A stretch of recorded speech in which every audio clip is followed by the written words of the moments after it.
Base sa case ng mga taong mukha ay ngiwi, walang silbi, kakabili ng mga bawal puti o sindi. Sa kanya bilip, sa matinding diskarte ng arip, legal o hindi. Tatayo sa kanto, kala mo mga engkanto, nag-aabang ng dayo, pagalingan mang engganyo. Sa bawat eskinita, dun sa tramo merong gramo. Hupak patakbo mo, magkakamukha mga tao. Bilip ka sa tapang ni Hobo, kala mo di tatalaban ng bala. Daming na bala, mga inistapaan na ka ng putya ang gara. Mga kumara, namang damaga, nakatulala. Hanggang mag-umaga kapag di dumama, kapadaraya bukas malamang ay nakatumanga. Tapos ng asa na merong biyaya, gusto pa buo. Ayaw sa barya, mga walang ya. Kahit sa kasama, basta makuha ka, pirasong tarya. Abnormal, nagiging normal, critical na mental. Kalawang sa mental, datingan na verbal. Parang iningidolo pa, kupal na mga kriminal. Yeah, hirap nun magbago, lalo kapag ginagago. Daming mga buhay na muntika ng maglaho. Lihim tinatago ng bawat mga tao, pero di rin tatagal ay sisingaw ang baho. Kung gusto mong ayusin ng nasira na disenyo, layo ka dyan sa Diablo at sa tropa na demonyo. Kahit ano pambayo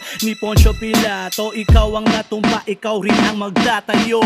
Daming inggit pag napalapit sa mga kagaya mong malulupit. Tigil ka saglit, kapabanggit sa mga pinaplano kahit maliit. Hihilahin ka ng pabalik hanggang sa lupa muli bumalik. Patunay higit sa higit, nagiging higante minamaliit. Sa bawat sakit na nabanggit, lagi merong malaking kapalit. Sa kada guhit na naukit, nagigisukat ng mga natawid. Dating sisitibo ngayon ay manhid, di na tinatabla basta nasakit. Palapit na ng palapit ang mga bagay na gustong makamit. Bullshit sa mga kumang na di naniniwala. Sayang lang punyeta ang aking pakikibaka. Ano bang akala, di ko mababasa. Letrang abakata, hindi nyo ko mababata. Bagong kabanata ng aking talata. Mahirap yan mawari parang kasing alibata. Masyadong mahiwaga, malabo sa mahirap.